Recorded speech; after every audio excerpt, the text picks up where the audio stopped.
নমস্কার, welcome to পছন্দের রান্নাঘর। পছন্দের রান্নাঘরে আপনাদের সকলকে স্বাগত জানাই। আজকে আমি রসমালাই তৈরি করে দেখাবো। আজকের রেসিপি ভালো লাগলে লাইক শেয়ার করে সহযোগিতা করতে ভুলবেন না। সবার প্রথমে আমি দুধ দিয়ে নিয়েছি। দুধটা জাল দিয়ে তারপর আমি দিয়ে দিয়েছি আগে আমি ছানা তৈরি করেছিলাম, সেই জলটা রেখে দিয়েছিলাম। সেই জল দিয়েই আমি তৈরি করে নিলাম ছানা। আপনারা ক্যালসিয়াম ল্যাকটেট পাউডার এছাড়াও আপনারা যদি লেবুর রস থাকে তাহলে সেটা দিয়েও ছানা তৈরি করে নিতে পারেন।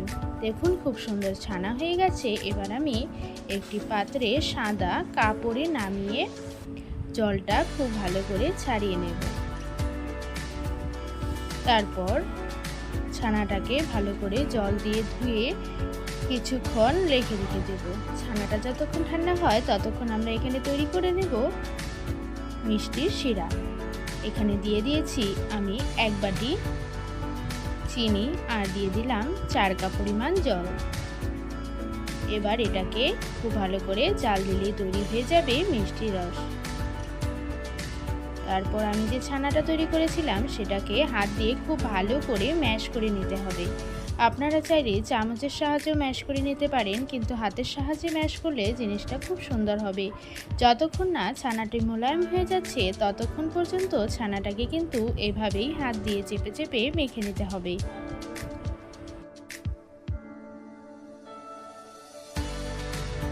আমি 10 থেকে 15 মিনিট একইভাবে এইভাবে মেখে নিয়েছি। দেখুন ছানাটা খুব ভালো করে আমি মেখে নিয়েছি। এবার একটু একটু করে নেব আর গোল গোল করে নেব। একদম ছোট্ট ছোট্ট সাইজ করে আমি রসগোল্লাটা বানাবো, তাই আমি একদম ছোট্ট ছোট্ট করে নিয়েছি। আপনারা যদি বড় বড় রসমালাই তৈরি করতে চান তাহলে আপনারা আপনাদের ইচ্ছে অনুযায়ী সাইজটা তৈরি করে নেবেন। দেখুন আমি একদম ছোট্ট ছোট্ট রসগোল্লা তৈরি করে নিয়েছি। তারপর আমি মিষ্টি শিরায় সেই রসগোল্লাগুলোকে ছেড়ে দিচ্ছি। প্রায় 10 থেকে 15 মিনিট এভাবে শিরাগুলোর সাথে মিষ্টিগুলো খুব ভালো করে জাল দিয়ে নেব। দেখুন মিষ্টিগুলো কিন্তু একদম রসে পরিপূর্ণ হয়ে গেছে।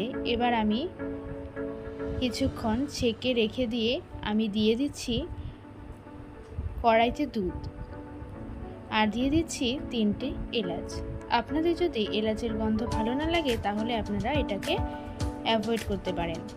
আর এখানে আমি একটি বাটিতে গুঁড়ো দুধ ভালো করে গুলে নিচ্ছি।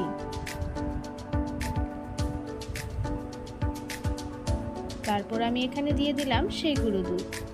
গুঁড়ো দুধ দিলে কিন্তু ফ্লেভারটা খুব ভালো লাগে আর খেতেও একটু সুস্বাদু হয়ে থাকে।